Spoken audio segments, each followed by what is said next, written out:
देखिए, सवाल क्या है कि निम्नांकित चित्र में त्रिभुज ए बी सी और त्रिभुज पी क्यू आर समरूप हैं। ठीक, अभी चित्र नहीं बना है, अब चित्र बनेगा अभी। तो ये दोनों समरूप हैं। अब कह रहा है यदि त्रिभुज ए बी सी की भुजा ए बी बराबर 2 सेंटीमीटर है, बी सी बराबर 3 सेंटीमीटर तथा ए सी बराबर 2.8 सेंटीमीटर है, तो और क्या दिया हुआ है, त्रिभुज पी क्यू आर की भुजा क्यू आर बराबर 1.5 सेंटीमीटर है। ठीक है, ये भी सेंटीमीटर में ही है। तो पी क्यू आर की शेष भुजाएं ज्ञात कीजिए। ठीक, ये आपको ज्ञात करनी है। तो आप कैसे ज्ञात करेंगे? तो देखिए, मान लीजिए कि आपके पास एक त्रिभुज ये है, त्रिभुज ये है। ठीक, ये है ए, ये है बी, ये है सी, और आपके पास एक त्रिभुज इधर बना हुआ है, ये है त्रिभुज P, ये है Q और ये है R। ठीक, अब इसमें देखिए क्या क्या दिया हुआ है।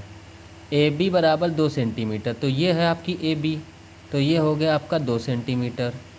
बी सी बराबर 3 सेंटीमीटर, ये रही आपकी बी सी, तो ये है 3 सेंटीमीटर। ए सी बराबर 2.8 सेंटीमीटर, तो ये है ए सी भुजा, और ये कितना है आपका 2.8 सेंटीमीटर। ठीक, ये तीनों भुजा हो गई आपकी। अब क्या दिया हुआ है, पी क्यू आर की। देखिए, पी क्यू आर में क्या दिया हुआ है, क्यू आर की एक भुजा, मतलब इसकी दी गई है कौन सी, क्यू आर। तो क्यू आर आपकी ये है। ठीक, ये कितनी है, 1.5 सेंटीमीटर, यही तो है। अब आपको बाकी इसका क्या निकालना है, पी क्यू निकालना है और पी आर निकालना है। तो आपको क्वेश्चन में एक चीज़ दिया हुआ है कि त्रिभुज ए बी सी जो है वो क्या है, त्रिभुज पी क्यू आर के समरूप है। ये आपको दिया हुआ है सवाल में। तो जब समरूप होता है तो आप जानते हैं कि क्या होता है, इनके भुजाओं का अनुपात जो होता है वो बराबर हो जाता है। तो हम जानते हैं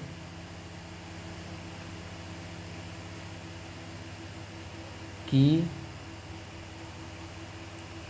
दो समरूप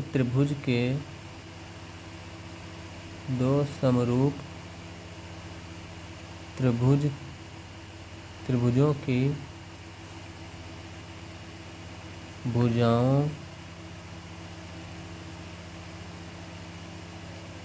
का अनुपात बराबर होता है। क्या होता है, बराबर होता है। ठीक है, ये होता है। ठीक, तो क्या होता है, बराबर होता है भुजाओं का अनुपात।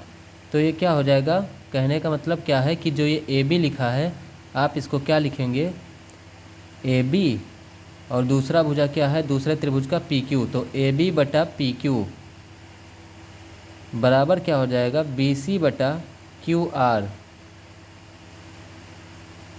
और बराबर किसके हो जाएगा, ए सी बटा पी आर। यही तो है कहने का मतलब। अब ये क्या हो जाएगा, तो ये जो आपको ए बी दिया हुआ है, ए बी इसमें आपको दे रखा है 2 सेंटीमीटर। ठीक, ये दे रखा है 2 सेंटीमीटर, तो आप ए बी की जगह पर लिखेंगे 2 सेंटीमीटर बटे में पी क्यू आपको दे रखा है, नहीं दे रखा है, वो आपको निकालना है। तो आप पी क्यू को पी क्यू ही लिख देंगे। बराबर में आप पहले इसको लेंगे। ठीक, पहले आप कौन सी भुजा निकालेंगे, पी क्यू निकालना है, तो पहले आप केवल इस इतने को लेंगे। ठीक है, पहले हम पी क्यू निकाल लेंगे, उसके बाद पी आर निकालना होगा तो हम इधर वाले को लेंगे। ठीक, तो 2 बटा पी क्यू बराबर क्या हो गया, बी सी।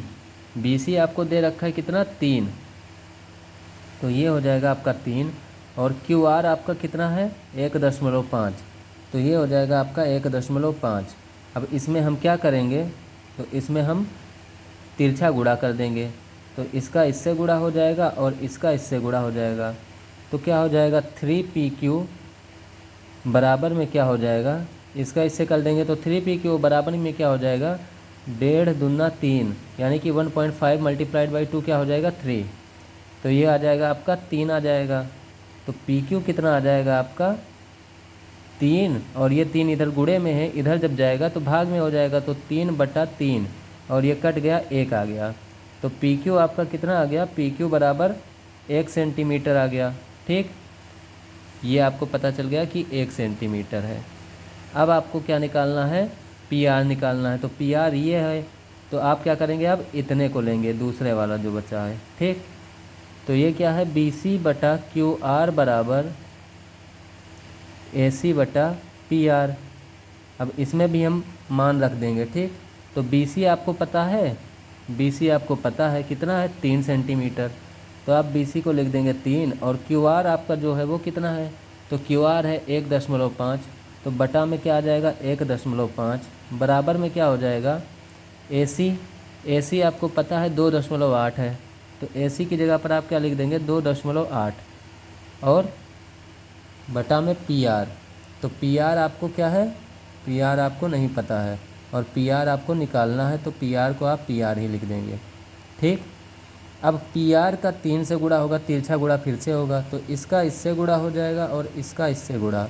तो ये क्या हो जाएगा, तो ये हो जाएगा आपका 3 पी आर बराबर, ये क्या हो जाएगा, 1.5 को जब हम 2.8 से गुणा करेंगे तो कितना हो जाएगा, तो 15 अट्ठे 120 के 0 और 12 हासिल, 15 दूना 30, 10 40, 2 42, ये आएगा, है ना।